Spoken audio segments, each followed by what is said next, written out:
استاد سوال من کمی دراز است. سوال را با پرگی به شما فهمانم و جواب دهید. یک نفر اهل علم دعوتگر از من خواست این سوال را به شما دهم. گفت که من وقتی که خواب میروم، گفت در خواب میبینم که گویا که من را یگان چیز کشاله کرده برده است. باز وقتی که بیدار شدم میبینم که در واقعا من را کشاله کرده برده، نمیدونم جن باشد چی باشد یا شیطان باشد، من را واقعا کشاله کرده بردگی. یک بار وقتی که از خوابم بیدار شدم، ادیو میتاش قریب تگ میغلطیدم که خودم داشته خیستم و در وقتی بیدارم من جیغ میزنم. من نوم گیفت جیغ میزنم. در وقتی بیداریم همین کوچه ها بیرون باشم جیغ میزنم. خیلی کمتر ترس بدنم میگوید. پیشی کی رفتن؟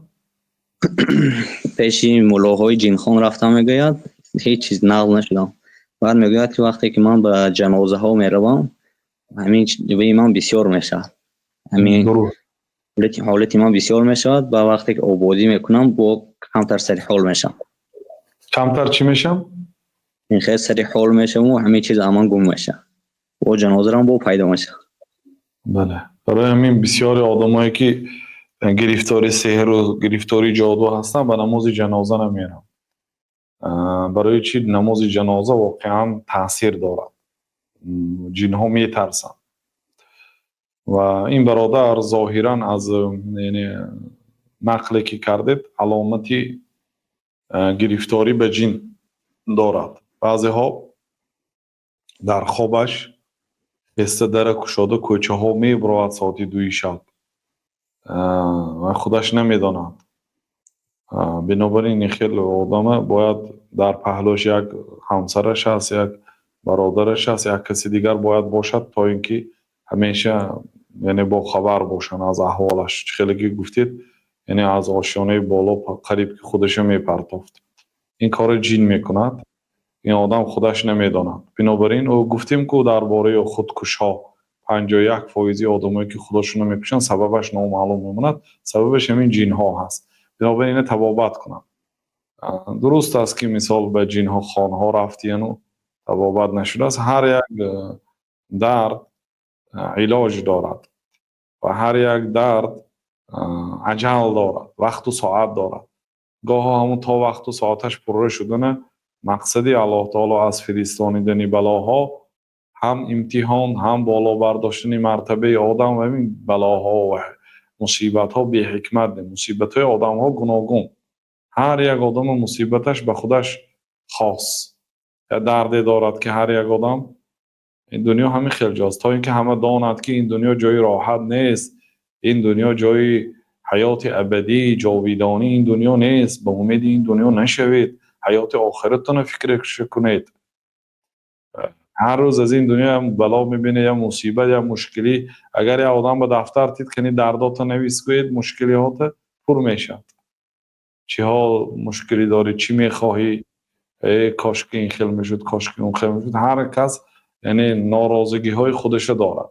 این دنیای طبیعتش همین خیلی است. بنابراین اون برادر گوید که در نزدی مثلا کدام کشوری باشن یگان آدمی علمدارتر کاون یا اینکه همین کتابی خاصتا به اون کس طالب علم میگوید می طالب علم باشن خیلی میتونن آخر کتابای عربی و من کتابی تاجیکی ما هست. اگر کتاب عربی نفهمن در تلگرام کانال ما سحر و علاج عام، اونجا فقط غیر علاج سحر بود، دیگر علاج عام هم هست. علاج هایی هست که دیگر بیماری های هم در بر میگیرد. اونا اجرا کنند. دعای مشقت دیروز گفتیم به مسئله تیوی هم دعای مشقت فرارا. اینچنین دعای حضرت یونس علیه السلام گویان لا اله الا انت سبحانك انی کنت من الظالمین 7 مراتب بگوین و دعا کنن.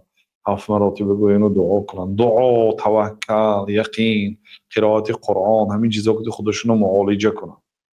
و اگر خودشون نتونن بعد مجبور میشن به نزد یک آدمی علمداری به عقیده. این مسئله جینخانی ما بسیار پیشتر هم صحبت کرده بودیم. فتنه جین هست. آدمی بی عقیده جین قطعی که همکاری کردنش ممکن و جین که همکاری کردن و از جین یاری پرسیدن این کفر است. آدم به برده کافر میکنند. بنابراین آدم علمدار و عقیده اهل سنت و الجماعت با خبر آدم علمدار باید جنها که سر و کار کنند. همونها هم یعنی بسیارشون به بلاها گرفتار شدند. جن قصدگیر است. وقتی که جن آمده است برای یک آدم بیمار کردن، یا آدم رقیه خانه میخواند و درست میکند، اون جن برای رقیه خان کوشش میکنه ضررش رساند، یا برای همسر و فرزنداش یا برای خانواده‌اش. خلاصه جن قصد میگیرد.